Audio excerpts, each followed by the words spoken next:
Good morning all. In this video lecture we are going to discuss two topics: overall dimensions of the transformer and design of winding of the transformer in the subject design of electrical apparatus from its second unit design of transformers.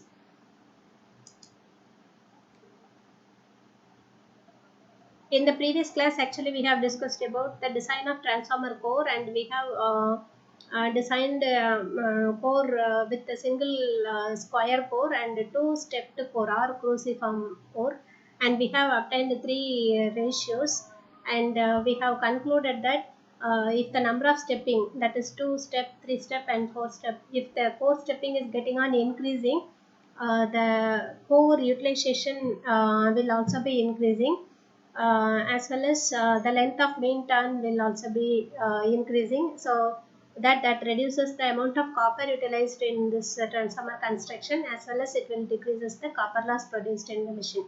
The only difficulty with multi-stepped core is the labor involved in constructing different sizes of size and shape of the multiple stampings used in this multi-stepped core. And in this in connection with that, next topic we are going to discuss is about the flex density choice, how to choose the value of flex density for different types of transformer, as well as for different types of applications. And flex density, if it is concerned, if flex density is more, that actually reduces the cross section of core and hence the amount of winding utilized in the transformer construction. But if the flex density is more, the connected drawback or the iron losses will be more, as well as it will draw more magnetizing current from the source. These two are the drawbacks of preferring high value of flex density, and so we will be choosing the flex density value depends upon the voltage rating of the transformer, and the material that gives low value and high value of flex density, or if hot rolled silicon steel is preferred, that will give low value of flex density, and if cold rolled silicon steel is preferred, that will be giving high value of flex density. So this high value of flex density will be used in high voltage applications with coated transformer, and this low value of flex density will be preferred in low voltage applications with sheltered transformer. And next we are going to discuss about the overall dimensions of the transformer. Overall dimension of the transformer includes height of the window and width of the window. And other dimensions includes the width of the largest stamping, diameter of the circumscribing circle, distance between core centers, height of the yoke, depth of the yoke, and overall height of the transformer frame and overall width of the transformer frame. This we are going to discuss for different types of transformer. First we are going to take single phase core type transformer. So this is the vertical cross section, and this is the horizontal cross section of two stepped core single phase core type transformer, and so two steppings are there. So this is the width of the largest stamping, so this is A, and this circle diameter is D, that is the diameter of the circumscribing circle, and between these two circles we are having the width of the window. See here, this is the width of the window, and so this is the height of the window. So height of the window is displayed here, and this is height of the yoke, and this is also height of the yoke. So this is height of the window. So in the overall height of the transformer frame, that includes height of the window plus 2 times of height of the yoke, and in the overall width of the frame, that includes 2 times of area of this circumscribing circle, okay, plus width of window. See here, so this is diameter of the circumscribing circle, that no.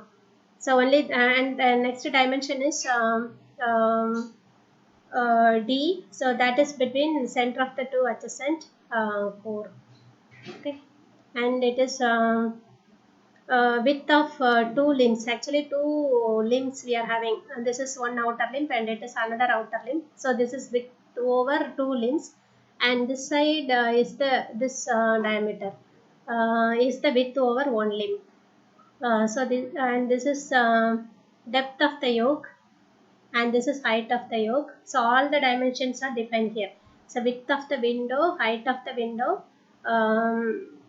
width of the largest stamping, diameter of the circumscribing circle, height of the yoke, depth of the yoke, overall height of the transformer frame, overall width of the transformer frame. So these are the dimensions, main dimensions of the transformer.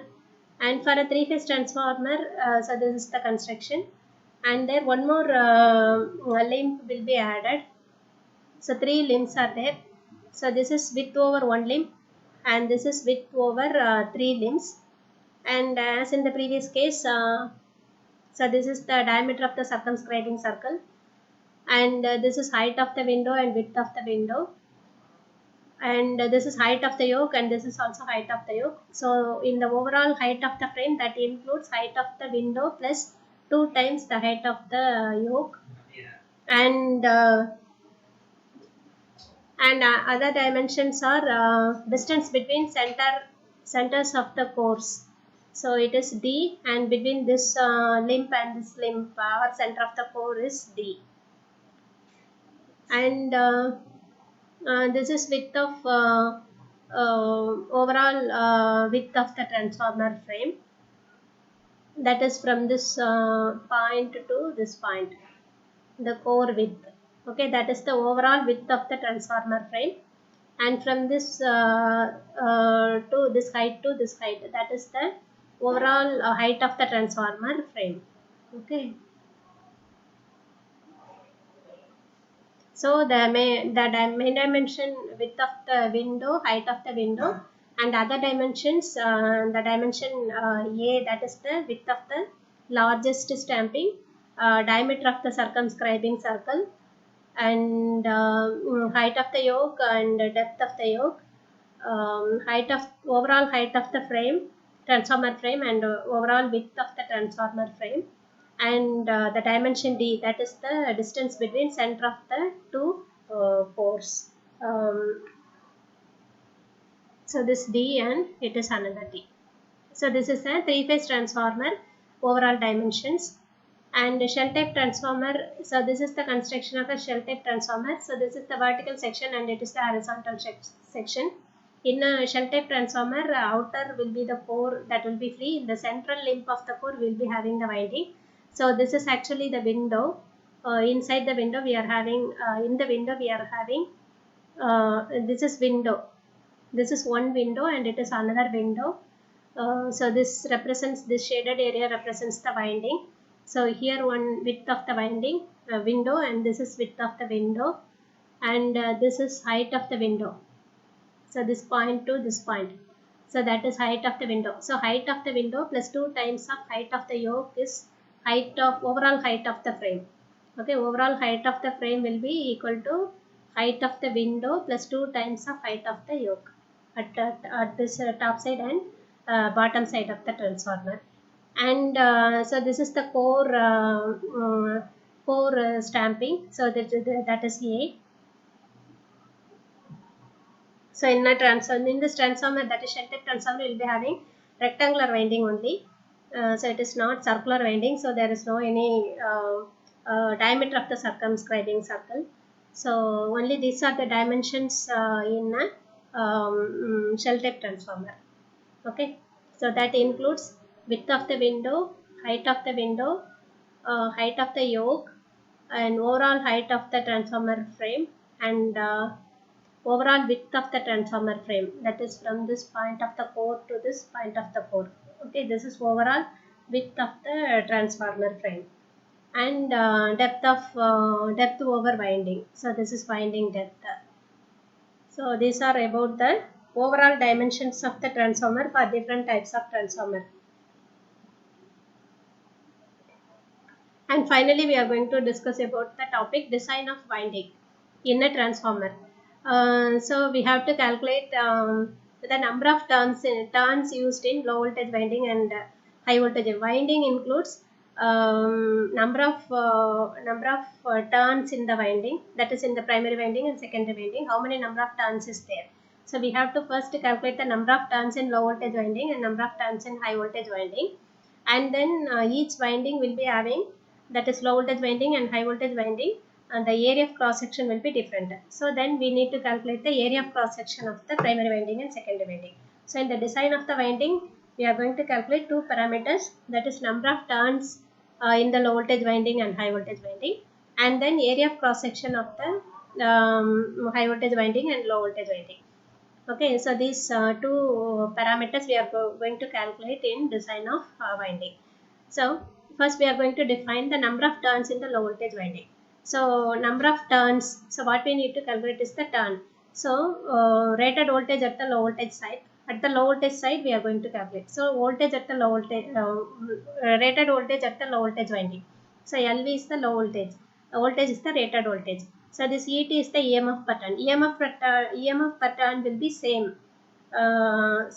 Same at both sides of the winding. So EMF per turn. So what we are EMF per turn, and this is the low voltage side voltage, rated voltage. So that is voltage and voltage will get cancelled. So we will be getting number of turns. So number of turns can be defined in terms of voltage and rated voltage at the low voltage side and EMF per turn, or we can also define in terms of ampere turns and current at the low voltage side. So here again it is ampere turns. So here again it is current, that is current in amperes. So this current in amperes and this current in amperes will get cancelled. You will be getting the number of turns. So the two equations you can use either in terms of voltage and rated voltage at the low voltage side and EMF per turn, or ampere turns and current at the low voltage winding. Okay. So then we will be calculating the number of turns in the high voltage winding. So that will be obtained from this number of turns in the low voltage winding multiplied with voltage at rated voltage at high voltage side and rated voltage at low voltage side. So this is very similar to, this equation is very similar to N2 by N1 is equal to V2 by V1. No, we used to define the turns ratio in a transformer.